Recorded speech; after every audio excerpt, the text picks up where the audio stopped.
ஏர்ஃபோர்ஸில் முதல் 6 மாதம் வெளியே போக அனுமதி இல்லை. வெக்கேஷன் வந்த அப்புறம் நாங்கள் சென்னையில் இருக்கிற தாம்பரம் மெக்கானிக்கல் ட்ரைனிங் இன்ஸ்டிடியூட் தான் போனேன். அப்போ தான் வெள்ளை கருப்பு ட்ரெஸ்ஸில் நல்ல ஹேர் கட்டு போட்டு வீக்கெண்ட்ஸு வெளியே போக ஆரம்பித்தேன். அந்த டைமெல்லாம் மறக்கவே முடியாது. மாதம் 2600 ரூபா சேலரி, டெய்லி 10 மணிக்கு ஒரு தோசை. அப்போது டெய்லி ஒரு தோசைன்னா சேலரியோட 10% அப்படியே போயிடும்.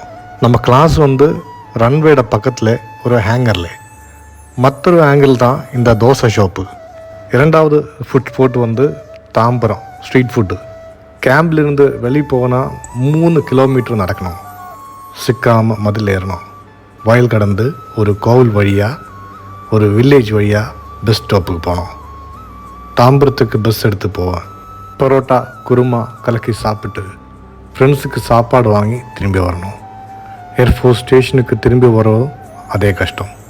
இப்போது ரொம்ப ചേഞ്ച് ആയിരിക്ക്. താമ്പരം தெரியாமல் പോയിച്ച്. സംഭവം ഇങ്ങനെയൊക്കെ ആണെങ്കിലും ചെന്നൈയിൽ ഇരുന്നിട്ടും തമിഴ് നന്നായിട്ട് സംസാരിക്കാൻ പഠിച്ചില്ല. പക്ഷേ ഒരു പ്രാവശ്യം തമിഴ് അസിംഗപ്പെടുത്തണമെന്ന് ചൊല്ലിയിട്ട് ഒരാൾ അടിക്കാൻ വന്ന എനിക്ക് ഓർമ്മയുണ്ട്. പക്ഷെ വല്ലപ്പോഴൊക്കെ ഇതേ കണക്ക് തമിഴ് റെസ്റ്റോറൻറ്റിൽ പോയി ഭക്ഷണം കഴിക്കാറുണ്ട്.